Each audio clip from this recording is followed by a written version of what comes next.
Bismillahirrahmanirrahim. Assalamualaikum warahmatullahi wabarakatuh. Alhamdulillahi rabbil alamin.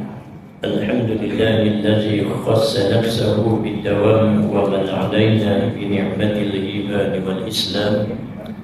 Wassalatu wassalamu ala sayyidina Muhammad rasul rabbil alamin wa syafi'il muslimin wa ala alihi wa ashabihi ajma'in.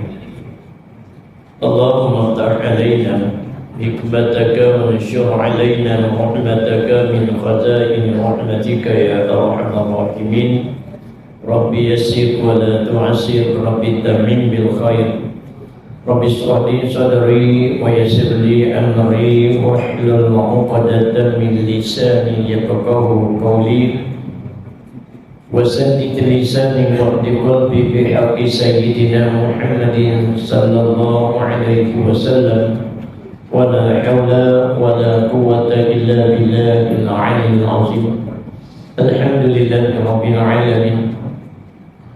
Pertama dan selamanya puji syukur kita kepada Allah Subhanahu wa taala, kerana sadarilah saat ini bahawa Allah Ta'ala sedang memberi petunjuk kepada kita. Sesiapa saja yang berada dalam majlis ilmu pada saat ini, sedarilah bahawa Allah Ta'ala bimbing kita, memberi petunjuk Allah terhadap diri kita berada dalam majlis ilmu ini. Pada siapa yang dikehendaki oleh Allah Subhanahu wa taala dengan kebaikan, yufaqihuhu fid-din, maka dia memberi paham tentang agama. Jadi alhamdulillah, dan kita sini adalah berada di dalam kondisi tiga perkara yang mengekalkan seseorang itu berada di dalam hamba yang beribadah kepada Allah Subhanahu wa taala. Yang pertama ialah kita. Untuk kita kekal senantiasa beribadah kepada Allah Subhanahu wa taala, rasa minggu sudah bagi tahu dah kan. Yang pertama adalah kitab, yakni kena senantiasa mentelusuri dan mempelajari akan ilmu-ilmu yang terkandung di dalam kitab. Yang keduanya ialah mi'raj. Ni mi'raj ni kita punya apa ni, depan ni. Apa kena mengena dengan mi'raj ni? Ialah kita bahasa orang-orang kita kata duduk atas jadah. Mi'raj ni ni kita panggil apa ni? Ni kita panggil mi'raj lah.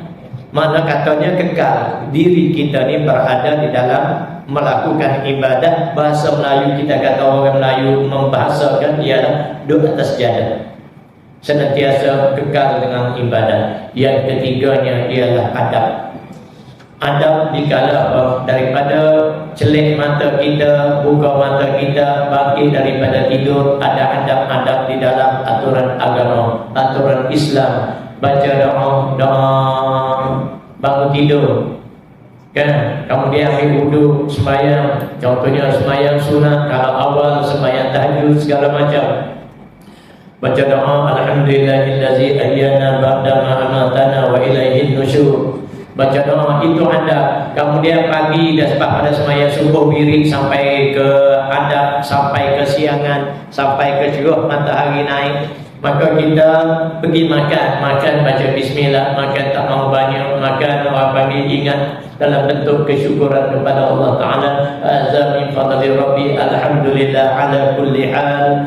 Segala puji bagi Allah dalam setiap apa keadaan sekalipun. Contohnya itu adab, artinya kita senantiasa akan kekal berada di dalam ibadah kepada Allah Ta'ala, menepati apa yang difirman oleh Allah Ta'ala, illa liya'budun, kecuali hidup ini kejadian Allah untuk beribadah kepada Allah Subhanahu wa Ta'ala. Jadi hadirin muslimin yang dimuliakan Allah Ta'ala, ada tak muslimat tak ada, apa nama ni, artinya ketiga-tiga aspek itu ada pada diri kita saat ini. Kita ada mengaji kita, ada berada dengan kita. Kita duduk atas jadah, tidak atas jadah pun kekal duduk dalam masjid, atas jadah dalam beribadah kepada Allah. Kemudian kita ada adab dalam mengaji, elok, tak ada lah kata duduk main handset, tak ada lah duduk berbuah, duduk bercanda, bergurau senda, tak ada. Alhamdulillah, semua adab yang diaturkan oleh Allah Subhanahu wa taala, dengan kata lain adab yang diatur oleh agama kita. Alhamdulillahirabbil alamin. Justru itu juga jangan lupa untuk kita juga bersyukur kepada Allah Ta'ala dari segala nikmat kurnia Allah Ta'ala, dengan aneka macam kurnia Allah Subhanahu Wa Ta'ala terhadap diri kita. Malahan perlakuan baik kita juga adalah anugerah daripada Allah Subhanahu Wa Ta'ala terhadap diri kita. Perangai baik, kelakuan baik, percakapan baik, tindakan baik, apa semua sekali merupakan anugerah Allah Ta'ala terhadap diri kita. Alhamdulillahirabbil alamin. Selawat dan salam atasnya dengan mulia Nabi Habibina Sayyidina Muhammad, keluarga baginda dan para sahabat baginda. Allahumma salli ala Sayyidina Muhammad wa ala alihi wa ashabihi ajma'in. Kembali balik kepada pelajaran kita muka surat 22 perkara yang pertama. Qala musannif rahimahullahu ta'ala anhu, katanya pengarang kita Syekh Husin Nasir, Tanbiyatun. Betul nak situ? Betul nak? Apa betul situ nak? Tanbiyatun, baca kita. Ini suatu peringatan, ini suatu penjagaan, ini suatu kewaspadaan.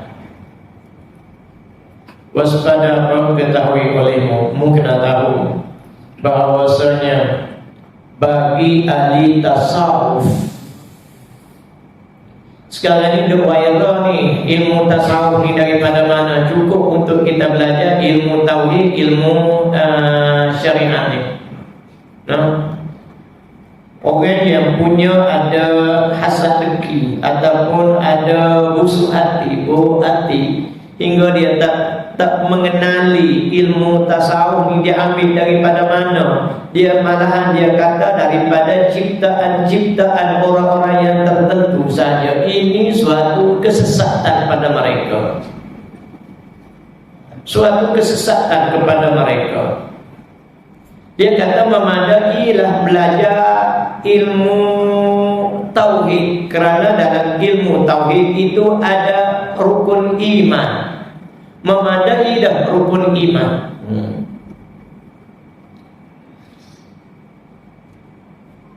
Para jemaah yang dimuliakan Allah Subhanahu wa taala, sebab tu kita jangan sombong dengan ulama-ulama sehingga kita bercakap, berkata, tak ingat, tak tengok kiri kanan yang mana ulama dah membuat ataupun menggaris padukan kepada kita. Kalau kita tak tahu, lebih baik kita bertanya. Jangan kita nak mengerti ataupun nak orang panggil tinggi, so bersuara tinggi, lantang suara membicarakan tentang ketidaktahuan kita, memperlihatkan akan kejahilan kita. Awal-awal daripada surah, kalau kita baca, kita tengok daripada batalaqa Adamu min Rabbihi kalimatin fataba alaihi innahu wattawwabur rahim.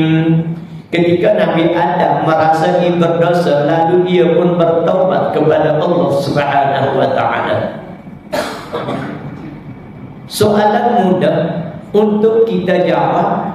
Taubat itu di dalam ilmu gabriel, adakah dalam ilmu tauhid ataupun terkandung di dalam ilmu tasawuf? Daripada awal, daripada karangan para ulama, sebab itulah mereka tak kata oh sini nak cakap pasal ulama, kerana mereka adalah orang yang sesat.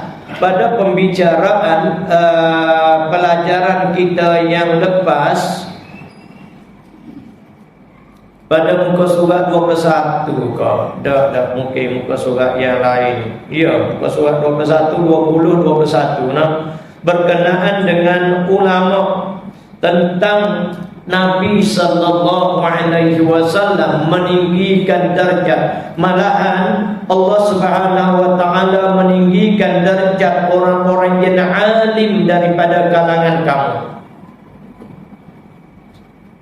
Pada muka surat 20 21 saya tak nak bacalah, nanti panjang lebar pula pembicaraan di situ pula. Jadi semua ini adalah kerana bahasa kita kata buta hati lah, buta hati. Buta hati, tak nampak apa nama ni, tak nampak apa jalan di dunia kan. Jadi orang-orang yang dekat dengan Allah Subhanahu wa taala, orang yang diberi ma'rifah, orang yang diberi kasih sayang Allah taala membuka akan diri dia dengan yufaqihu fiddin, memberi faham tentang agama. Malahan yang lebih daripada itu, Allah Subhanahu wa taala, orang yang arif dengan Allah taala, Allah Subhanahu wa taala membuka akan hijab ketuhanan. Maknanya hijab ketuhanan terbuka dengan luas. Nanti kita bicarakan pada pembicaraan kita pada malam ini juga insya-Allah. Tanbih-tanbihiyatun, ini suatu penjagaan, peringatan, pewaspadaan, awas-awas, ketahui olehmu bagi ahli tasawuf.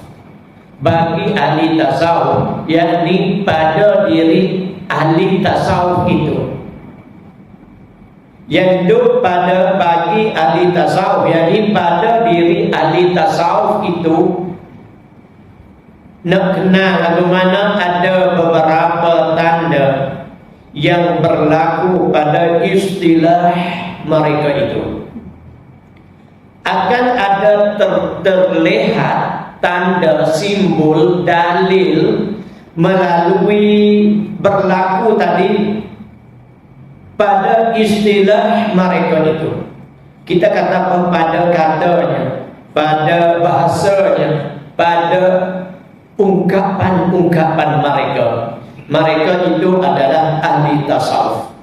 Dapat kita kenal, dapat kita reti bahawa dia ini ada ahli tasawuf, ataupun kita kata mereka ni ada orang yang berada di dalam, sama ada kalau amalan tasawuf, amalan kalau perbuatan ahli tasawuf. Hadirin para jemaah yang dimuliakan Allah Ta'ala, sebelum saya terlupa, sebenarnya saya nak bagi tahu juga bahawa ni, tapi takut saya terlupa. Di antara ahli perangai, tindakan, kelakuan ahli tasawuf, perkataan mereka itu juga, mereka itu adalah bersifat dengan sifat wara.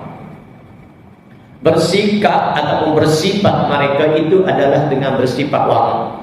Kalau melihat kepada Imam Syafi'i sendiri rahimahullah ta'ala, Imam Syafi'i dia tak pernah memakai baju tangan pendek kerana memperlihatkan akan aurat.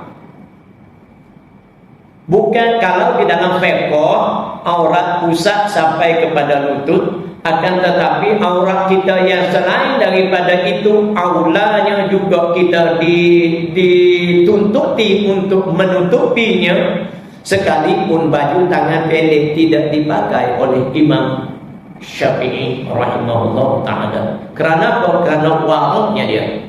Di antara tanda orang yang warak, dia tidak akan meludah. Walaupun air liu segitu sekalipun, melainkan dia meludah akan ke arah kirinya. Tak akan ludah ke depan, tak akan ludah ke kanan. Dia di antara simbol orang ahli tasawuf yang warak mereka itu. Nah, ketahui olehmu apa yang ahli tasawuf, ada beberapa tanda yang berlaku pada bahasa mereka, ada perkataan mereka, ada ungkapan-ungkapan mereka akan terlihat kepada diri kita untuk kita kenal pasti.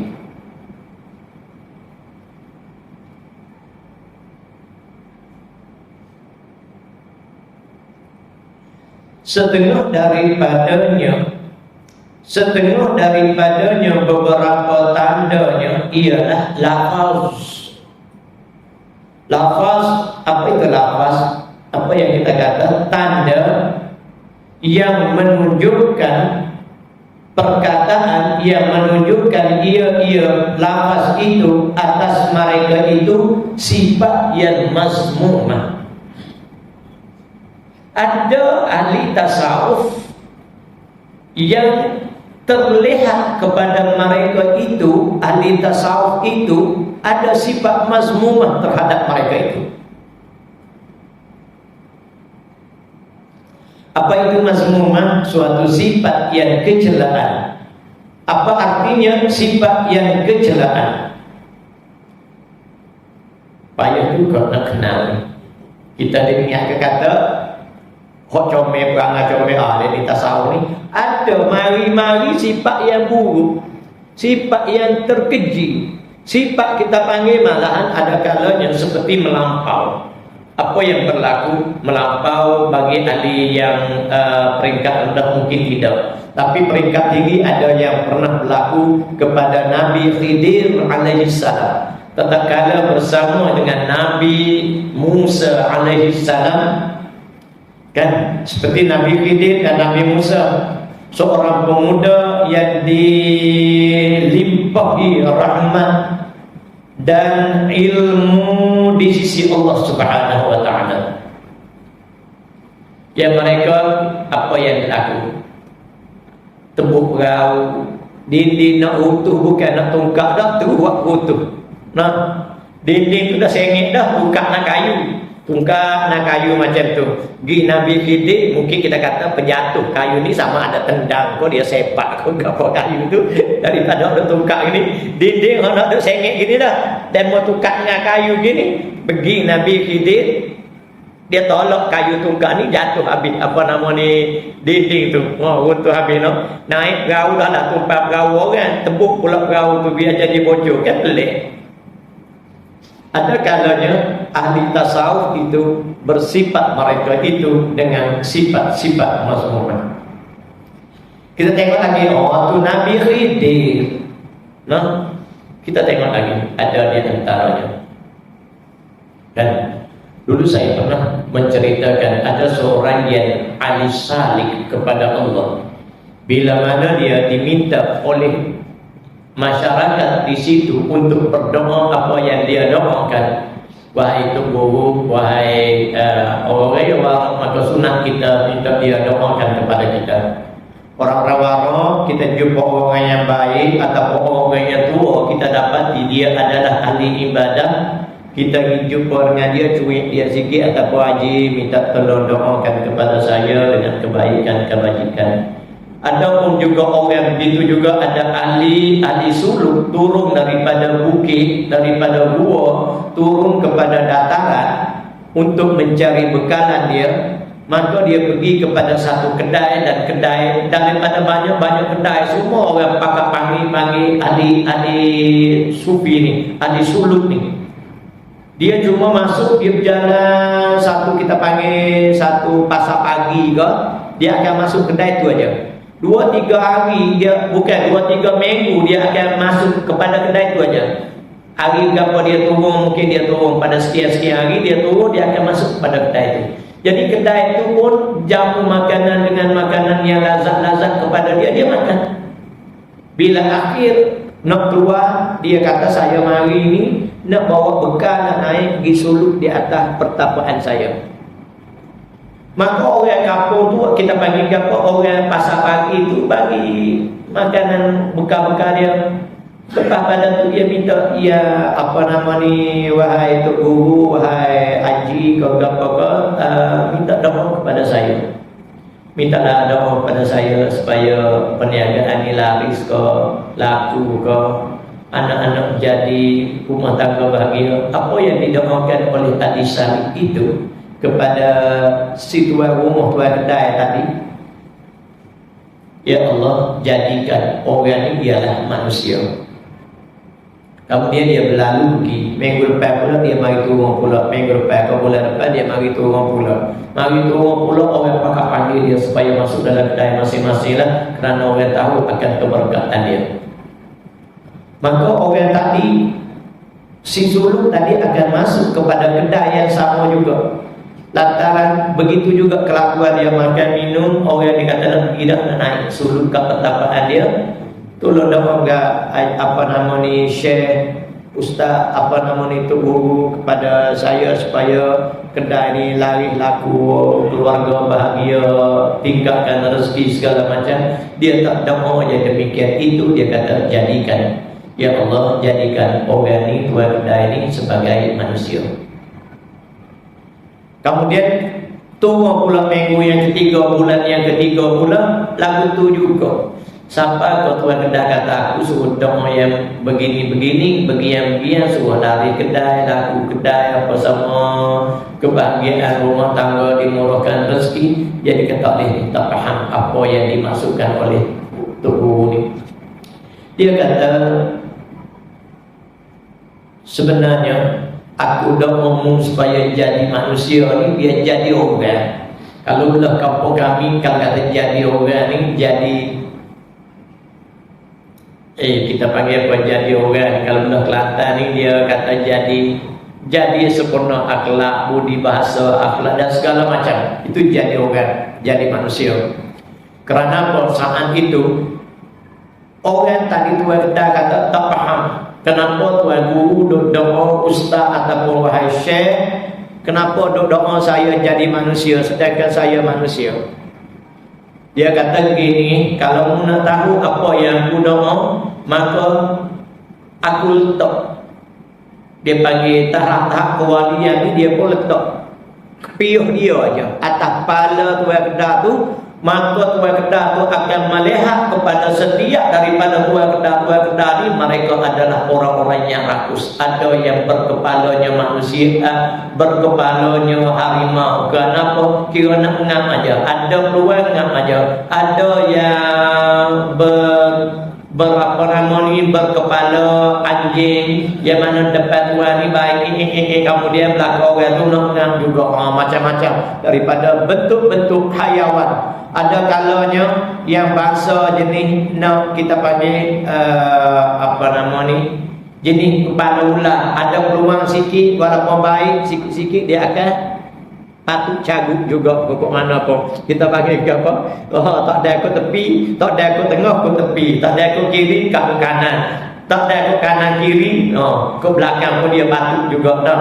Jadi maka pahamilah bahawa tuan kedai itu bahawa inilah daripada perkataan-perkataan mereka yang ada kalanya bersifat dengan sifat yang kecelaan ataupun yang tak nampak, kecuali mereka-mereka orang-orang yang diberi petunjuk oleh Allah Ta'ala. Dengan kata lain, pada kalimah ilmu tasawuf dibuka hijab seluas-luasnya oleh Allah Ta'ala.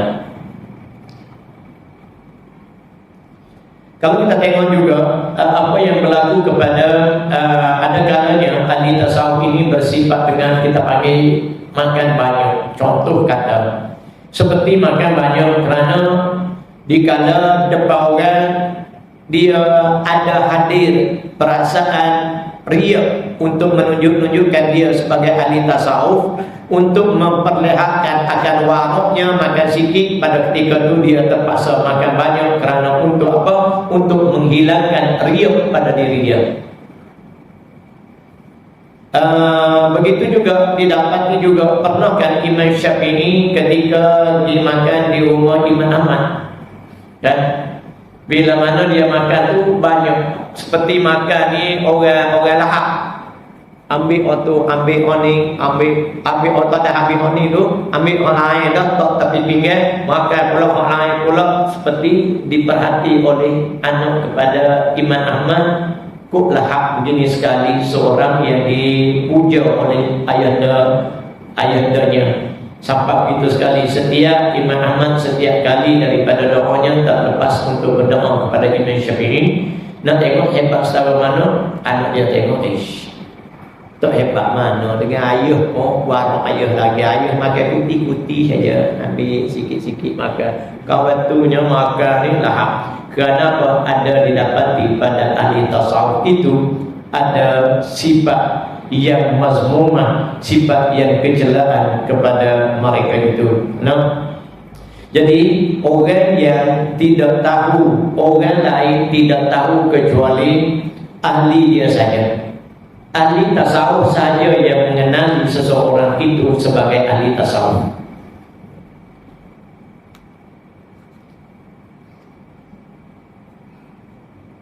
Dan setengah daripadanya ialah lafaz tanda yang menunjuki ia atas sifat mereka itu mahmudah. Ini senanglah kita tengok, oh dia bersifat dengan sifat baik. Dan contohnya sifat baik, mudahlah kita kenal.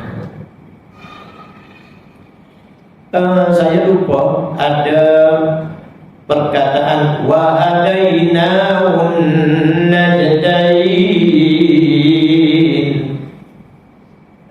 Kami hidayahkan, kami tunjukkan kepada orang-orang ahli tasawuf ini khususnya, katanya Allah Ta'ala, kami tunjukkan dua jalan.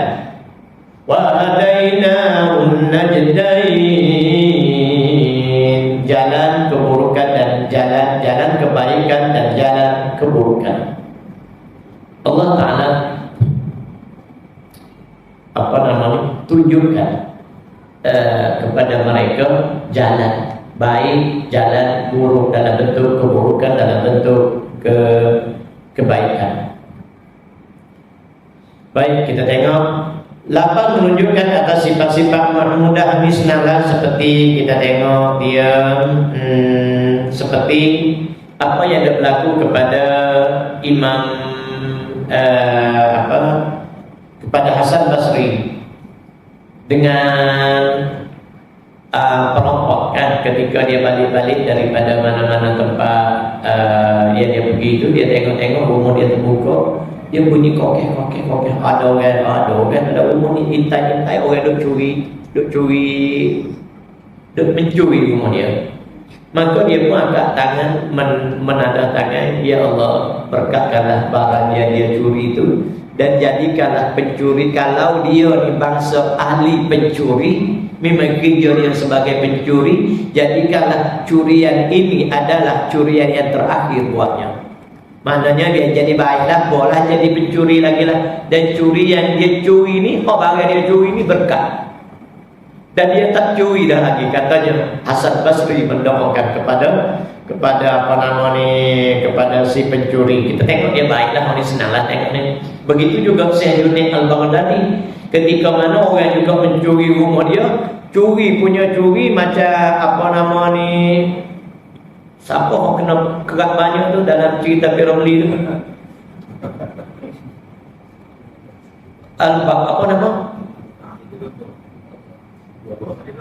Alibaba. Hok kena potong banyak tak Alibaba? Cerita tu cerita Alibaba, kau apa nama? Betul. Dia punya curi, siapa kebuh dalam karut tak urut nak pikul. Dia punya Syekh Junaid abang dia kata sudahlah dia ni tak urut nak pikul, tak larat dalam pikul. Syekh Junaid abang di Baghdadi tepuk bau Syekh. Tak apa, buh lagi. Biar saya tolong pikul juga. Jadi dia pun tolong pikul juga. Wak gimana nak wak gini jauh? Orang mencuri itu nak wak kepada tempat dia curi, mana kita panggil tempat store dia punya simpanan dia. Jadi Syekh Junaid Al-Baghdadi juga, Syekh Junaid juga pikul juga bagai rumah dia dicuri oleh pencuri itu. Siapalah pencuri tu kata, apa dia semalam aku curi, tapi ada orang tuduh aku mari curi. Dia kecek dengan geng-geng perampok. Mu curi mana? Sesek perampok kata, aku curi rumah sekian-sekian, tapi ada orang mari tolong, mari pikul juga dia. Rumah sekian-sekian, dia kata Syekh tu rumah Syekh Junaid tu dia. Ya tolong orang sekian-sekian, tolong gini dia betul-betul tu Syekh Junaid tu dia yang mencuri pada dia pikul, tolong pikul. Bagi juga kepada stor kat pencuri yang kita panggil apa, stor simpanan barang curian tu. Jadi sifat daripada ahli tasawuf yang sebagai sifat mahmudah ini mudah kita lihat, kita nampak pada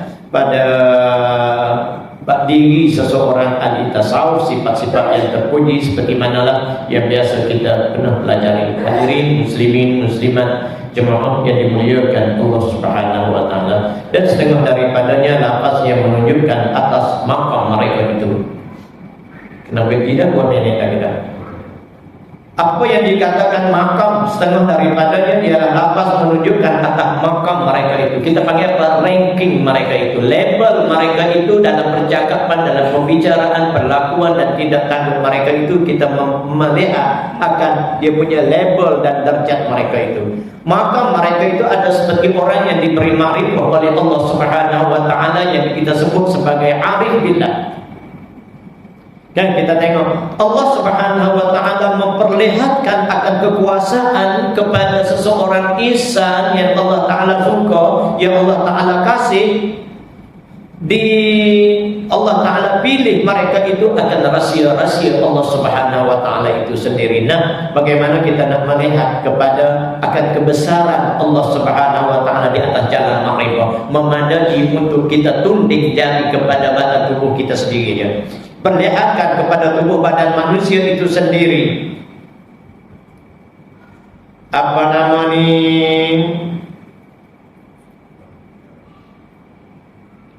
Kita berbalik kepada diri kita sendiri, berbalik kepada apa? Kepada asal kita. Kepada asal kita. Asal tak ada. Allah Ta'ala buat kita. Allah Ta'ala jadi kita. Allah Ta'ala ciptakan kita. Jadi mu akan dapati kita sendiri akan dapati kita akan temui makrifah kita dengan Allah Subhanahu wa taala. Manusia itu dijadikan puncanya daripada tak ada melalui apa? Melalui zat Allah Ta'ala. Kalau kita ngaji ilmu tasawuf, ngaji ilmu tauhid, dia panggil zat juga kan? Wujudnya Allah Subhanahu wa taala itu sendiri.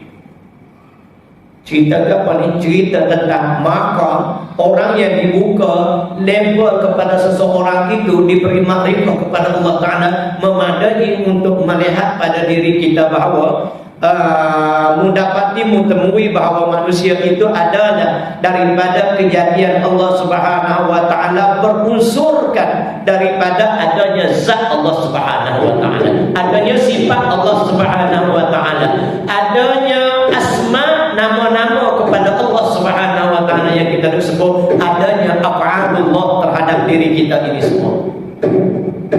Ada kena sifat nama, sifat Allah Ta'ala, kudrah pada Allah, pada diri kita. Allah Ta'ala jadi dengan kudrah Allah, dengan iradat yang Allah Ta'ala jadikan, dengan sifat kamalan-kamalan Allah Ta'ala yang lain, dengan sifat apa nama ni, dengan af'al Allah Ta'ala, perbuatan Allah. Nah, kita temui pada ketika itu. Di sini ahli makrifah melontarkan diri mereka itu, meleburkan diri mereka itu. Kita panggil apa? Tak ada gapo. Artinya tak ada gapo kita ni. Kerana semua daripada sifat yang ada daripada semua Allah Subhanahu wa taala. Lebur diri mereka itu maknanya tak ada, kita panggil jatuh, tak ada gapo-gapo. Kecilnya kita, lemahnya kita, tak ada apa-apa. Kan Nabi pernah berdoa juga kan, Nabi ajar kepada kita. Nabi berdoa, Allahumma ja'al fi 'aini saghira wa fi a'yunin nasi kabira waj'alni subura waj'alni syukura. Jadikanlah olehmu pada pandangan mata aku saghira, kecil, tak ada apa, kecil aja. Mana setelah kita melihat itu, bila mana hijab ketuhanan terbuka, maka diri kita tidak ada apa-apa. Cerminan pada hati kita tidak tertahu pada ihwal, pada setiap daripada makhluk lain, melainkan Allah Subhanahu wa taala. Adanya kita kerana adanya Allah, adanya kita kerana adanya sifat-sifat Allah Ta'ala, asma dan juga af'alullah terhadap diri kita. Saat itu kita kata tak ada apa-apa kita. Mari masjid kerana Allah Ta'ala pipi bawa mari. Allah Ta'ala tunjuk jalan, Allah Ta'ala bergerak hati. Wallahu a'lam. Itu sajalah untuk kita sedikit daripada apa yang dikatakan, maka mereka itu akan terlihat level-level mereka itu. InsyaAllah kita sambung pada pelajaran yang akan datang lagi untuk mengenali beberapa kelakuan daripada ahli tasawuf. Wallahu a'lam. Dan kita berhenti bermula makna maqam itu nama bagi tiap-tiap pangkat level mereka itu. Wallahu a'lam. Cacat celah terkasa-kasa sepanjang kebersamaan saya dengan para jemaah yang dimuliakan Allah Subhanahu wa taala. Saya minta ampun dengan Allah taala, saya minta maaf dengan tuan-tuan di sini. Cacat celah juga pastinya dari kelemahan diri saya. Saya minta mohon diberi kebijakan, teguran, perbetulan dan saranan cadangan yang lebih sempurna lagi. Wabillahi taufiq wal hidayah. Assalamualaikum warahmatullahi wabarakatuh. أعوذ بالله من الشيطان الرجيم. بسم الله الرحمن الرحيم. الحمد لله رب العالمين والصلاة والسلام على سيدنا محمد وعلى آله وصحبه أجمعين. اللهم إنك عفو حليم تحب العفو فاعف عنا وعن والدينا ولجميع المسلمين والمسلمات الأحياء منهم والأموات. اللهم إنا نسألك علما نافعا وعملا متقبلا ورزقا حلالا طيبا. اللهم نور قلوبنا بنور هدايتك كما نورت الأرض بنور سنسك أبدا أبدا برحمتك يا أرحم الراحمين. وصلى الله على سيدنا محمد وعلى آله وصحبه أجمعين والحمد لله رب العالمين.